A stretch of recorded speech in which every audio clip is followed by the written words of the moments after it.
ಕ್ರೀಡೆ ಆಡುವುದನ್ನು ರೂಪಿಸಿಕೊಂಡರೆ ಮುಂದೆ ದೇಹ ಆರೋಗ್ಯವಾಗಿರುತ್ತದೆ, ಮಾನಸಿಕ ಆರೋಗ್ಯ ಕೂಡ ಉತ್ತಮವಾಗಿರುತ್ತದೆ. ಹಾಗೂ ಸಂಸದ ಚುನಾವಣೆ ವೇಳೆ ಮೊದಲ ಬಾರಿಗೆ ಭೇಟಿ ಕೊಟ್ಟಿದ್ದು ಸೆಂಟ್ ಫಿಲೋಮಿನಾ ಚರ್ಚ್ಗೆ ಫಾದರ್ ಫೆಡ್ರಿಕ್ ಜೆ ರಾವ್ ಅವರ ಹಾಗೂ ಎಲ್ಲರ ಆಶೀರ್ವಾದದಿಂದ ಇಂದು ಸಂಸದನಾಗಿ ಬಂದಿದ್ದೇನೆ ಎಂದು ಸಂಸದ ಶ್ರೇಯಸ್ ಎಂ ಪಟೇಲ್ ತಿಳಿಸಿದರು. ನಗರದ ಸಂತ ಫಿಲೋಮಿನಾ ಶಾಲಾ ಆವರಣದಲ್ಲಿ ಜಿಲ್ಲಾ ಕ್ರೈಸ್ತ ಕ್ರೀಡಾ ಮತ್ತು ಸಾಂಸ್ಕೃತಿಕ ಶಿಕ್ಷಣ ಕಲ್ಯಾಣ ಸಂಸ್ಥೆ ಇವರ ಸಂಯುಕ್ತ ಆಶ್ರಯದಲ್ಲಿ ಭಾನುವಾರದಂದು ಬೆಳಗ್ಗೆ ಹಮ್ಮಿಕೊಳ್ಳಲಾಗಿದ್ದ ಸಂಸ್ಥೆಯ ಉದ್ಘಾಟನೆಯನ್ನು ಹಾಗೂ ಕ್ರಿಸ್ಮಸ್ ಹಬ್ಬದ ಪ್ರಯುಕ್ತ ಜಿಲ್ಲಾ ಮಟ್ಟದ ಕ್ರೀಡಾಕೂಟ ಸಮಾರಂಭವನ್ನು ಉದ್ಘಾಟಿಸಿ ಮಾತನಾಡಿದ ಅವರು, ನಾನು ನಿಮ್ಮ ಮುಂದೆ ಸಂಸದನಾಗಿ ವ್ಯಕ್ತಿಯಾಗಿ ಬಂದು ನಿಂತಿದ್ದೇನೆ ಎಂದರೆ ಕ್ರೈಸ್ತ ಶಾಲೆಯಲ್ಲಿ ಓದಿರುವುದೇ ಕಾರಣ. ನಾನು ಚಿಕ್ಕ ವಯಸ್ಸಿನಿಂದಲೂ ನಾನು ಮೈಸೂರಿನ ಸಂತ ಜೋಸೆಫ್ ಶಾಲೆಯಲ್ಲಿ ಶಿಕ್ಷಣ ಪಡೆದಿದ್ದೇನೆ. ಕ್ರೈಸ್ತ ಶಾಲೆಗೆ ಮಕ್ಕಳನ್ನು ಕಳುಹಿಸಿದರೆ ಶಿಸ್ತು ಮತ್ತು ಒಂದು ಬದ್ಧತೆ ಸಿಗುತ್ತದೆ ಎಂಬುದಕ್ಕೆ ನಾನು ಒಂದು ಸಾಕ್ಷಿಯಾಗಿದ್ದೇನೆ ಎಂದರು. ಈ ಕ್ರಿಸ್ಮಸ್ ಹಬ್ಬ ಬಂದರೆ ನನಗೆ ತುಂಬಾ ಸಂತೋಷವಾಗುತ್ತದೆ. ಈಗ ಸಂಸದನಾಗಿ ರಾಜ್ಯಕ್ಕೆ ಬಂದಿದ್ದು ಇದಕ್ಕಿಂತ ಮೊದಲು ಪ್ರತಿ ಕ್ರಿಸ್ಮಸ್ ಮನೆಗೆ ಹೋಗುತ್ತಿದ್ದೆನು. ಕ್ರೈಸ್ತ ಕ್ರೀಡಾ ಮತ್ತು ಸಾಂಸ್ಕೃತಿಕ ಶಿಕ್ಷಣ ಕಲ್ಯಾಣ ಸಂಸ್ಥೆಯಿಂದ ಮೊದಲ ಬಾರಿಗೆ ಇಂತಹ ಜಿಲ್ಲಾ ಮಟ್ಟದ ಕ್ರೀಡಾಕೂಟವನ್ನು ಆಯೋಜಿಸಿರುವುದು ಉತ್ತಮವಾಗಿದೆ ಎಂದರು.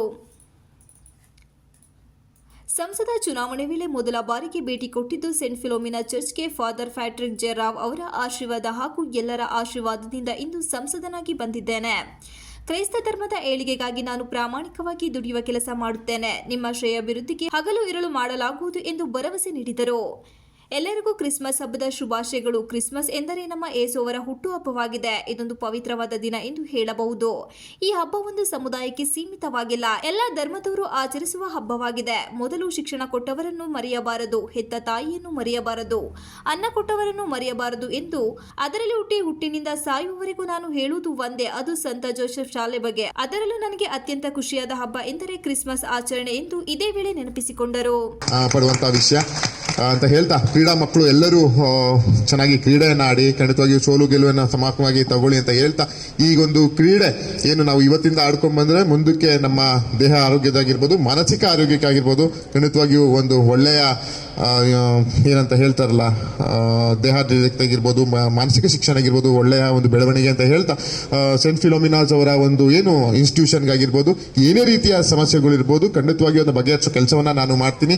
ಯಾವುದೇ ರೀತಿಯ ಸರ್ಕಾರದ ಅನುದಾನದಲ್ಲಾಗಿರ್ಬೋದು ಏನೇನು ಮಾಡುವಂಥ ಕೆಲಸವನ್ನು ನಾನು ಮಾಡ್ತೀನಿ ಅಂತ ಹೇಳ್ತಾ ಮುಂದಿನ ದಿನಗಳಲ್ಲಿ ಮುಂದಿನ ವರ್ಷ ಇನ್ನೂ ಅದ್ದೂರಿಯಾಗಿ ಈ ಕಾರ್ಯಕ್ರಮನ ನಮ್ಮೆಲ್ಲರ ಸಹಯೋಗದಿಂದ ಇನ್ನೂ ಚೆನ್ನಾಗಿ ಮಾಡುವಂತ ನಾನು ಹೇಳ್ತಾ ನನ್ನ ಕಾರ್ಯಕ್ರಮಕ್ಕೆ ಕರೆಸಿ ಗೌರವಿಸಿ ಪ್ರೀತಿಸಿದಂಥ ಎಲ್ಲರಿಗೂ ತುಂಬ ಧನ್ಯವಾದಗಳು. ಜೊತೆಗೆ ನೀವೆಲ್ಲ ಈ ಸಲ ಪಕ್ಷಾತೀತವಾಗಿ ಜಾತ್ಯತೀತವಾಗಿ ನನಗೆ ಆಯ್ಕೆಯನ್ನು ಮಾಡಿದಿರಿ.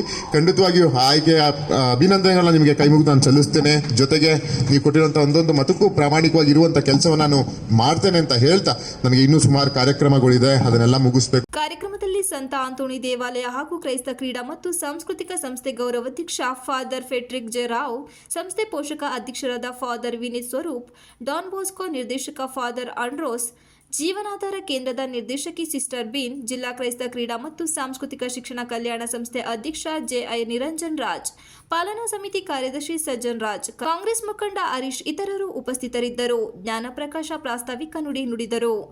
ಸೌಮ್ಯ ಸ್ವಾಗತಿಸಿದರು. Srinivas, TV 46 Malenadu news, Hassan.